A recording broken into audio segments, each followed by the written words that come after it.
जो होने वाला है वो होकर ही रहता है और जो नहीं होने वाला वह कभी नहीं होता। तो ऐसे ही आज की कहानी है। बहुत समय पहले की बात है। एक जहाज समुद्र के तूफानों में फंस गया था। जहाज और उसके सभी यात्री डूब गए, केवल एक को छोड़कर। ईश्वर की कृपा से वह बच गया और तैरते तैरते छोटे से टापू में पहुंच गया। वहां वह ईश्वर से प्रार्थना करने लगा, हे ईश्वर, कोई मुझे यहाँ बचाने के लिए आ जाए। पूरा दिन गुजर गया पर कोई उसे बचाने के लिए नहीं आया। फिर वह रात को रेत में ही सो गया। दूसरे दिन फिर उसने प्रार्थना की पर कोई उसे बचाने के लिए नहीं आया।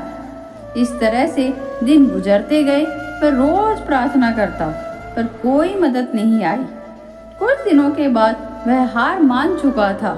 उसने सारी उम्मीदें खो दी थी और टापू में लकड़ी का झोपड़ा बनाकर रहने लगा। वह नारियल का पानी पीता, जंगल के फल खाता और मछलियों का शिकार कर खाता था। एक दिन उसने मछली पकाने के लिए चूल्हा जलाया। तब देखा लकड़ियां खत्म हो गई। वह लकड़ियां लेने के लिए जंगल में गया। जब वह लौटकर आया तो उसने देखा कि झोपड़े में आग लग चुकी है। यह देख वह बहुत उदास हुआ और ईश्वर को कोसने लगा। उसने कहा, ईश्वर, आप बहुत निर्दयी हो। मैंने मदद मांगी पर आपने मदद नहीं भेजी। मैंने रहने के लिए झोपड़ा बनाया, आपने उसे भी जला दिया। ईश्वर, आप बहुत निर्दयी हो। वह पूरा दिन ईश्वर को कोसता रहा।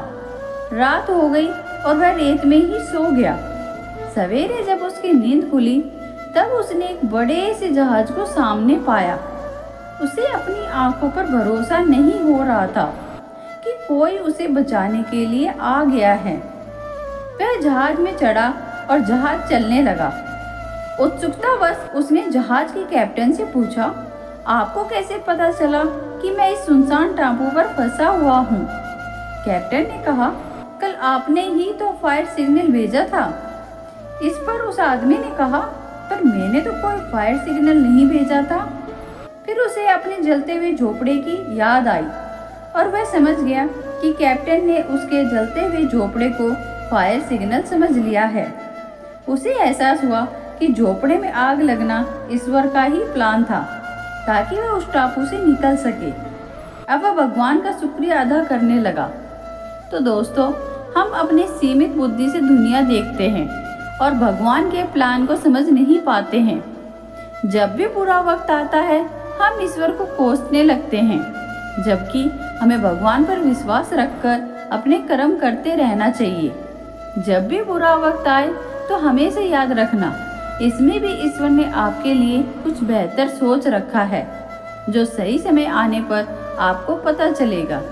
इसलिए कभी हार मत मानिए और अपने अच्छे कर्म करते रहिए। धन्यवाद।